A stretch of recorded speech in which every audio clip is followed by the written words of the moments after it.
Voilà un endroit pour obtenir ce que vous voulez. Vous savez, vous voulez un peu de torture, un peu d'ongles arrachés, de petites brûlures de cigarettes au visage, c'est possible. Nous n'y avons pas envoyé ces personnes pour qu'elles soient maltraitées. Nous les avons envoyées là parce que c'étaient peut-être des citoyens de ce pays, parce que les services de ce pays étaient intéressés à cet individu pour des motifs très légitimes. Nous les avons envoyés là pour des raisons d'ordre culturel ou linguistique. Mais ils étaient plus aptes à leur extirper des renseignements. Un résident britannique allègue que non seulement il a été torturé au Pakistan, mais que la CIA l'a aéroporté en secret à la prison de Temara, au Maroc. Il s'agit de Binyam Mohamed, l'homme qui, selon le FBI, aurait rencontré le cerveau de l'attentat du 11 septembre, Khalid Sheikh Mohamed. Il affirme que les Marocains l'ont battu et qu'ils lui ont fait des incisions au scalpel sur la poitrine et sur le pénis. D'après des documents secrets dévoilés par un tribunal britannique, il semble que les Américains contrôlaient l'opération. Binyam Mohamed allègue que, lorsque la CIA l'a transféré au Maroc, ses interrogateurs marocains lui ont fait subir des tortures horribles. Il dit que ses interrogateurs lui ont incisé le pénis avec une lame de rasoir. Est-ce possible? Je ne sais pas. Est-ce que c'est possible? Je dois reconnaître que oui, c'est possible. Est-ce que je crois que c'est la vérité? Non. Et j'ai des motifs que je ne peux malheureusement pas analyser en public, mais j'ai de bonnes raisons de croire que ce n'est pas vrai. On ne lui a pas tailladé le pénis. Il n'a pas été maltraité de cette manière. Comment pouvez-vous en être aussi certain? Je ne peux pas en dire plus. La grande question, c'est que pensez-vous qu'il faisait au Maroc? On ne l'a sûrement pas emmené en vacances au Club Med, n'est-ce pas? Ils l'ont transféré là parce qu'ils voulaient le torturer et sous la torture, il a avoué qu'il y aurait un attentat à la bombe nucléaire à New York. Ce ne sont que des bêtises, c'est le terme légal. Vous savez, c'est l'exemple classique de ce qu'on obtient quand on torture les gens. Des éléments inutiles sur le plan du renseignement, mais qui sèment la confusion générale. Au terme de 18 mois de détention oppressive au Maroc, les Américains ont aéroporté Binyam Mohamed en Afghanistan, à la prétendue prison noire de la CIA à Kaboul, pour d'autres interrogatoires. Il affirme qu'on l'a maintenu dans l'obscurité totale, suspendu pendant 2 jours et bombardé de musique assourdissante. Puis, il a passé 4 ans à Guantanamo Bay. J'ai d'abord rencontré Binyam Mohamed à Guantanamo Bay et j'ai passé 3 jours attablé devant lui à l'écouter décrire des choses que je ne croyais possibles que dans les films d'horreur. Finalement, les États-Unis ont abandonné toutes les accusations. En 2009, Binyam Mohamed est rentré au Royaume-Uni. Il allègue que le renseignement britannique est complice de ces tortures. Il a révélé que durant sa détention au Pakistan, il a reçu la visite d'un agent britannique et que le MI5 a fourni des questions à ses interrogateurs. L'agent du MI5 s'est ensuite rendu 3 fois au Maroc pendant que Binyam Mohamed y était interrogé. Mais nous ne savons pas s'il y a un lien entre ces voyages et lui. Être complice de torture, c'est une infraction criminelle. Mais l'enquête de police à la suite des allégations de Binyam Mohamed n'a pas entraîné de poursuite. The longer these questions remain unanswered, the bigger the stain on our reputation as a country that believes in freedom and fairness and human rights.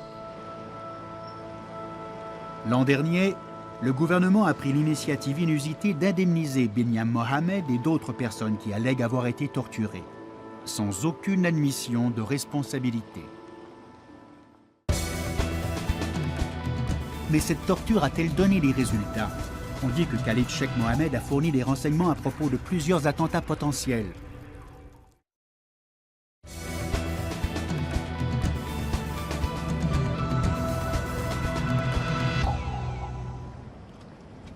Le gouvernement a instauré une enquête officielle sur les allégations de complicité des Britanniques en matière de torture. Je dis très clairement que nous n'avons pas été et nous ne sommes pas complices de torture. Et je ne doute pas que les pays visés, y compris le Pakistan et les États-Unis, étaient très bien informés de la politique britannique, qui était « nous ne faisons pas cela et ne demandons pas aux autres de le faire ». Le gouvernement britannique affirme avoir dit au Pakistan, peut-être à vous directement, qu'il ne voulait pas que l'ISI torture des citoyens britanniques, des sujets britanniques. Vous souvenez-vous qu'on vous ait dit cela au nom du gouvernement britannique? Jamais. Pas une seule fois, je n'en ai aucun souvenir. Ils ne vous ont pas dit « Nous sommes préoccupés par le traitement que subissent les sujets britanniques au Pakistan et nous vous prions de ne pas les torturer ». Non. Nous n'approuvons pas cela? Non, non. Rien. Pas du tout. Et c'est le pénible dilemme. Les services du renseignement occidentaux ne peuvent éviter de transiger avec le Pakistan parce qu'il est le creuset des opérations d'Al-Qaïda. C'est ici qu'un an et demi après le 11 septembre, on a enfin capturé le numéro 3 d'Al-Qaïda. Khalid Sheikh Mohammed, the man who masterminded the September the 11th attacks, is no longer a problem to the United States of America. Ça a été la fonte d'un iceberg.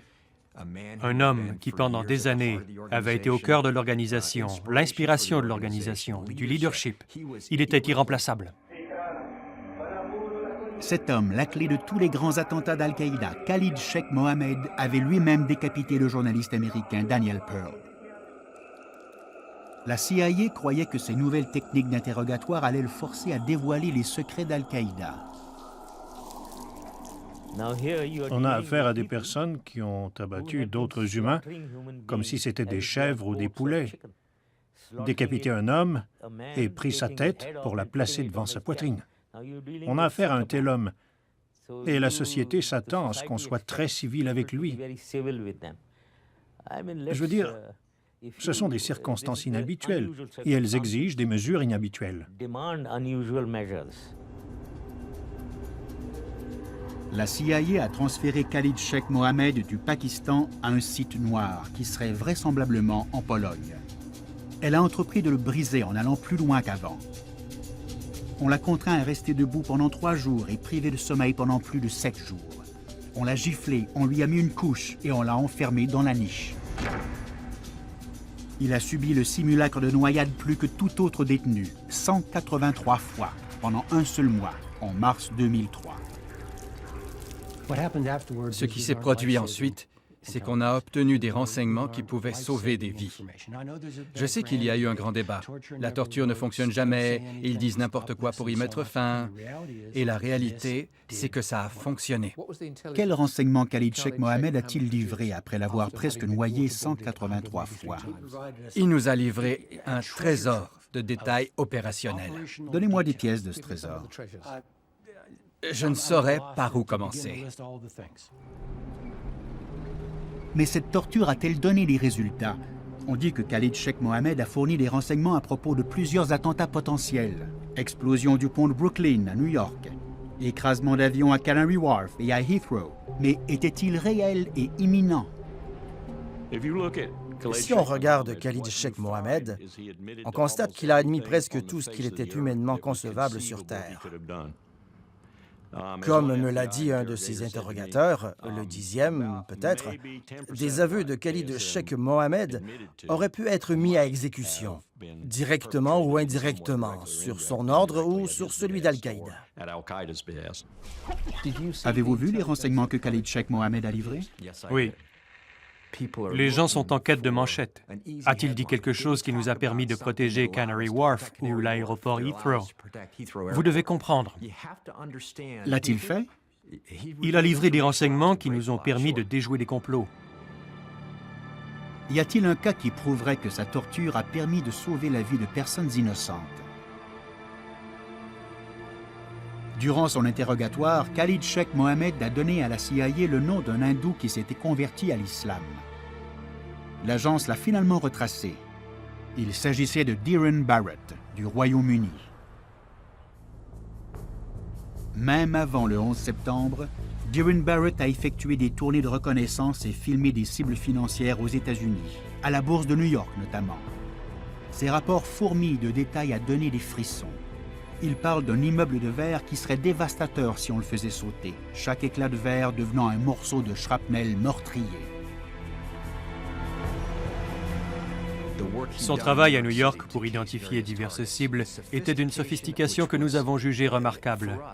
Al-Qaïda préparait encore des attentats potentiellement catastrophiques dans la même ville qu'il avait attaquée le 11 septembre.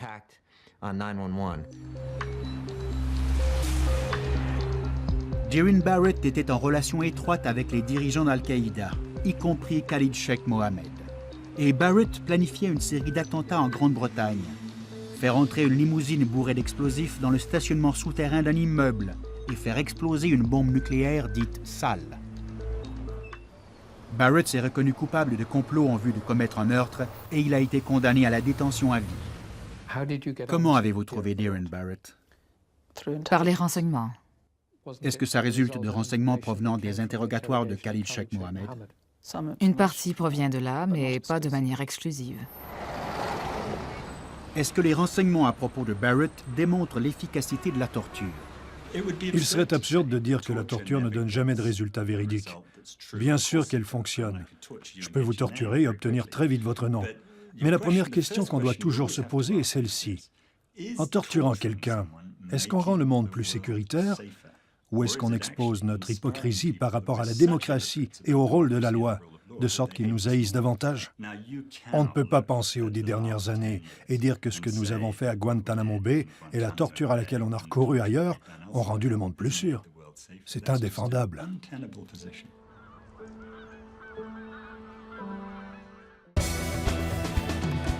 Al-Qaïda bénéficie d'une victoire de propagande, car en parallèle avec la guerre secrète, il y a une bataille très publique pour se gagner la sympathie de la population.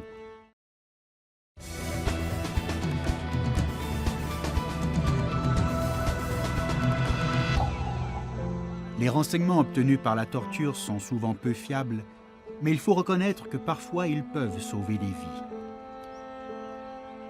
Alors, la torture est-elle justifiée? Une société démocratique se doit de répondre non. Et il y a un autre danger. Une fois la méthode utilisée dans la guerre contre le terrorisme connue de tous, Al-Qaïda bénéficie d'une victoire de propagande, car en parallèle avec la guerre secrète, il y a une bataille très publique pour se gagner la sympathie de la population. Le mois même où Khalid Sheikh Mohammed était soumis au simulacre de noyade, cette bataille allait vraiment s'engager. L'invasion de l'Irak, un pays musulman, a enragé les communautés islamiques du monde entier. À Londres, en privé, le comité mixte du renseignement avait mis en garde le Premier ministre Tony Blair du risque accru de radicalisation. On commençait à se préoccuper beaucoup de la radicalisation. Quand il a été établi que le pays allait participer à la guerre en Irak, on a été de plus en plus conscient qu'un certain nombre de jeunes citoyens britanniques appuyaient l'idéologie d'Al-Qaïda et qu'ils étaient prêts à l'aider. C'est au moment de la guerre en Irak qu'un fort accroissement de cette radicalisation est devenu perceptible. L'aviez-vous prévu? Pas complètement. On s'y attendait, mais pas autant. Pas de l'étendue qu'on a constatée. Pour bon nombre, les images les plus persistantes de l'Irak sont les photos des soldats américains maltraitant des détenus irakiens à la prison d'Abu Ghraib. Presque tous n'avaient pas le moindre lien avec Al-Qaïda. On n'a pas tardé à dénoncer le programme et ses transferts secrets, ses interrogatoires et ses sites noirs. Abu Ghraib, les vidéos, les photos, une mine d'or pour le recrutement, une aubaine pour la propagande d'Al-Qaïda. J'en conviens. Et maintenant, vous abordez le problème de la CIA. En dépit de ce qui a été dit des deux côtés de l'Atlantique, les détentions, les techniques d'interrogatoire renforcées, je n'ai vu aucune preuve pendant que j'étais au gouvernement. Et croyez-moi, j'ai consacré beaucoup de temps à ce sujet. Je n'ai trouvé aucune preuve que le programme de détention ou le programme d'interrogatoire de la CIA ait été un outil de recrutement ou de propagande pour Al-Qaïda. La torture a-t-elle été exploitée par Al-Qaïda? Oui. C'est un coup de propagande pour eux de pouvoir dire que l'Occident fait fi de ses principes en adoptant ces techniques. Et cela nuit à l'Occident. Je le crois.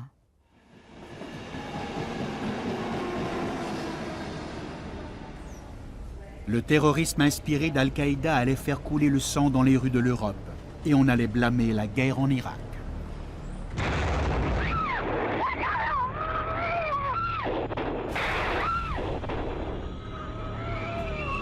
Plusieurs bombes ont explosé à bord de 4 trains de banlieue à Madrid. il y a eu 191 morts et plus de 1800 blessés. Dans leur vidéo, les auteurs de l'attentat disent clairement qu'ils ont attaqué l'Espagne parce qu'elle a envoyé des soldats en Irak. Ce geste est une riposte aux crimes que vous avez causés dans le monde, et plus particulièrement en Irak et en Afghanistan.